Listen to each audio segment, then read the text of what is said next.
Untuk mengetahui apa sebenarnya penyebab terjadinya ambruk proyek pembangunan tembok penahan tebing yang diusulkan Dinas Pekerjaan Umum dan Perumahan Rakyat Kabupaten Deli Serdang pada anggaran 2020 senilai 900 juta lebih, maka dalam waktu dekat ini proyek yang dikerjakan oleh CP Rizky Amanda akan kita tinjau ke lokasi. Viralnya masalah ambruk proyek tembok penahan tebing dengan anggaran cukup besar di sejumlah media online. Untuk membuktikan berita tersebut, tim Probability Audit dari Badan Pengawasan Keuangan dan Pembangunan Perwakilan Sumatera Utara melakukan peninjauan lapangan atas kegiatan pembangunan tembok penahan tebing di Dusun 4 Sinar Kemenangan, Desa Negara Beringin, Kecamatan STM Hilir, Kabupaten Deli Serdang. Kata salah seorang sumber media, Jumat, 8 Januari 2021, ketika dikonfirmasi melalui ponselnya. Senada yang diungkapkan salah seorang tim penyidik tindak pidana korupsi dari Polresta Deli Serdang, kalau tidak ada halangan hari ini, pihaknya akan turun ke lokasi untuk mengambil sampel campuran semen bangunan proyek itu ke lokasi.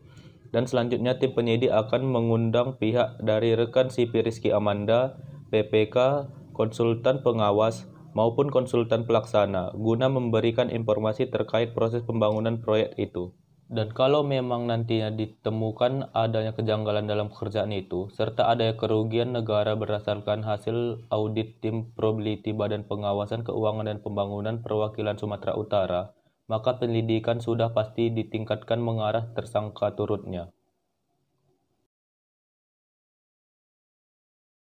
Sebelumnya, Kepala Desa Negara Beringin Timbul Tarigan Sarjana Ekonomi menduga kalau dalam pekerjaan proyek itu tidak sesuai dengan ketentuan yang telah disepakati dalam surat kontrak antara rekan dengan dinas terkait.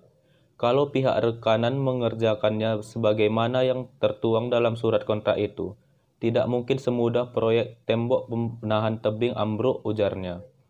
Berharap kepada penegak hukum untuk menelusuri proyek dan anggarannya. Jujur saja, ya saya dapat info dari masyarakat semalam sore. Ya. Nah, jadi pagi ini saya turun ke lokasi, dan saya melihat banyak kejanggalan-kejanggalan. Salah satunya ini, coba aja kita lihat hasil campuran dari semen nama Pak Elsir. Saya pikir ini tidak sesuai atau tidak layak mungkin untuk apa yang sering dikatakan reject mungkin ya, untuk ngecor bahu jalan. Nah, jadi karena tidak sesuai atau tidak layak sehingga menampung beban. Karena ini cerita dari warga yang saya dapat, katanya ada truk yang membawa TBS, ya, buah sawit segar. Mereka selisih, lantas truk tersebut mengambil ke arah kiri sedikit. Nah, tiba-tiba mobil tersebut amblas. Jadi saya pikir ini agak sangat aneh ya. Sedangkan kalau jalan putih, kalau misalnya pun di jalan putih itu, saya pikir tidak segampang ini amblasnya.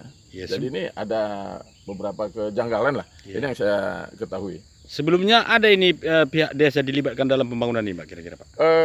Dilibatkan secara langsung tidak ada.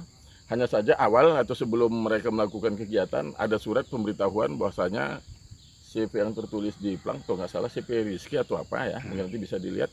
Ada surat pemberitahuan, hanya itu saja. Terus apa harapan Bapak sebagai kepala desa di tempat ini terhadap penegak hukum, Pak, terkait amblasnya nih, Pak? Yang pasti kita berharap ya ini aparat penegak hukum agar turun untuk menyelidiki dan melihat kualitas dari bangunan tersebut. Karena yang pertama, kita mewakili masyarakat Desa Negara Beringin, ya, pemerintah Desa Negara Beringin itu sangat berterima kasih mendapat pembangunan seperti ini. Tapi ya maunya bangunan itu janganlah sekedar seperti ini kan, atau bangunan itu asal-asal. Kita mau ya pembangunan tersebut ya berkualitas. Kenapa? Karena ini mempergunakan memang jujur ya warga kita, warga Desa Negara Beringin. Tapi kalau yang dibangun seperti ini kan nggak ada artinya. Nah, jadi kita berharap bangunan yang dibuat atau dibangun di Desa Negara Beringin ya bangunan yang berkualitas lah. Ini mungkin menjadi pertimbangan buat dinas terkait. Oke, Pak, terima kasih, Pak. Ya, terima kasih. Masyarakat Dusun 4 Sinar Kemenangan, Desa Negara Beringin, Kecamatan STM Hilir. Kami menekankan kepada pemborong untuk membongkar ulang jembatan yang beronjongan yang sudah hancur. Sesuai arahan Ibu Fitri dari PUPR, mohon secepatnya dibagusi dan dibongkar ulang dengan sebagus-bagusnya. Kalau memang pemborong tetap tidak mau melakukan perbaikan, apa tindakan yang dilakukan oleh masyarakat di sini, Bu? kami akan melaporkan ke pihak yang berwajib sesuai dengan jalur hukum dan undang-undang. Dan demo masyarakat Negara Beringin, khususnya Dusun 4 Sinar Kemenangan. Deli Serdang, Sumatera Utara, Tim Metro Medan memberitakan.